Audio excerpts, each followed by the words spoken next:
Assalamualaikum warahmatullahi wabarakatuh.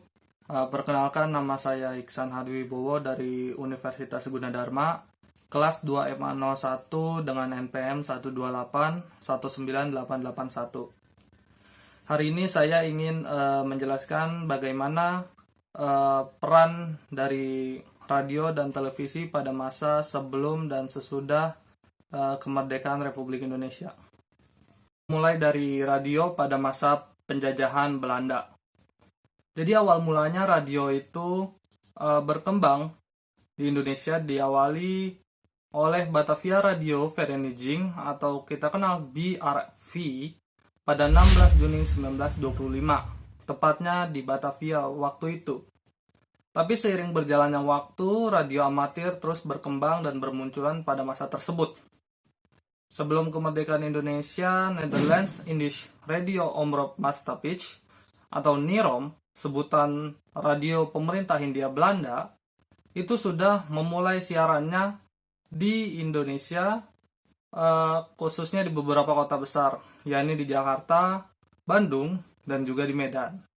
Di masa jayanya, NIROM ini berperan untuk mempertajam kuku penjajahan Belanda di Indonesia.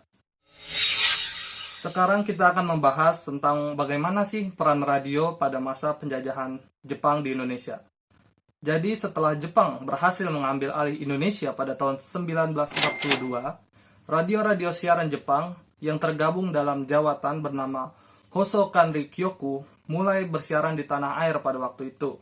Selain untuk memberikan informasi, siaran radio tersebut juga berperan sebagai propaganda Jepang untuk Indonesia. Beberapa radio swasta era pendudukan Belanda akhirnya dibekukan oleh Jepang dalam satu komando yang bernama Hoso Kanri Kyoku yang merupakan pusat radio yang berkedudukan di Jakarta. Cabang-cabangnya yang bernama Hoso Kyoku terdapat di Bandung, Purwakarta, Yogyakarta, Surakarta, Semarang, Surabaya, dan juga Malang. Pada masa penjajahan Jepang, terjadi perubahan yang signifikan dari materi penyiaran radio. Porsi siaran sosial budaya mendapatkan porsi yang terbesar dalam materi siaran tersebut. Hal ini memberikan dampak yang sangat positif bagi perkembangan budaya di Indonesia. Dan dampaknya adalah melahirkan seniman-seniman serta pencipta-pencipta lagu nasional yang kita kenal saat ini. Ya, sekarang kita akan membahas tentang bagaimana sih peran radio setelah kemerdekaan Republik Indonesia, tepatnya setelah 17 Agustus 1945. Jadi nih, tanggal 11 September 1945, Radio Republik Indonesia atau RRI itu pertama kali didirikan di Indonesia. Saat itu masyarakat masih sangat kurang mendapat informasi setelah Indonesia merdeka. Beberapa orang Indonesia yang sebelumnya pernah bekerja di radio pada masa penjajahan Jepang, yaitu Abdul Rahman Saleh, Adang Kada Rusman, Suhardi, Sutarji Harjo Lukita, Sumarmadi, Sudomo Marto Harto, dan Maladi, kemudian menyadari bahwa peran radio sangatlah penting. Radio berperan sebagai alat yang diperlukan untuk berkomunikasi dan memberi informasi kepada rakyat tentang apa yang harus dilakukan. Seiring berjalannya waktu, saat ini radio tak hanya berfungsi sebagai penyampai pesan atau informasi saja nih, melainkan radio juga sebagai media hiburan. Berbagai format acara disajikan untuk menghibur pendengar, mulai dari sandiwara, ragam siaran musik, dan lain sebagainya. Jadi, itulah bagaimana peran radio sebelum dan sesudah masa kemerdekaan Republik Indonesia.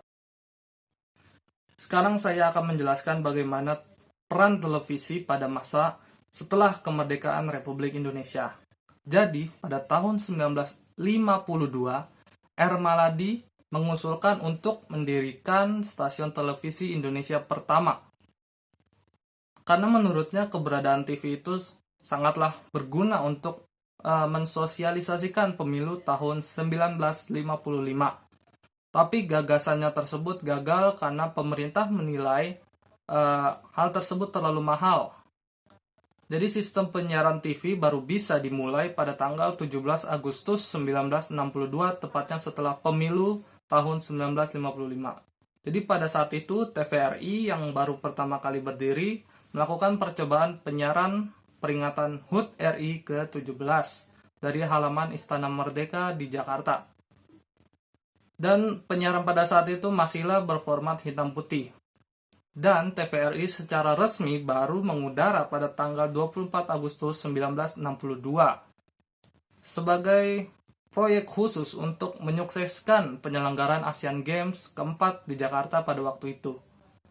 TVRI mengudara secara permanen sampai hari ini itu dimulai dari tanggal 12 November 1962 dengan variasi konten yang berbeda dan lebih banyak lagi dari sebelumnya.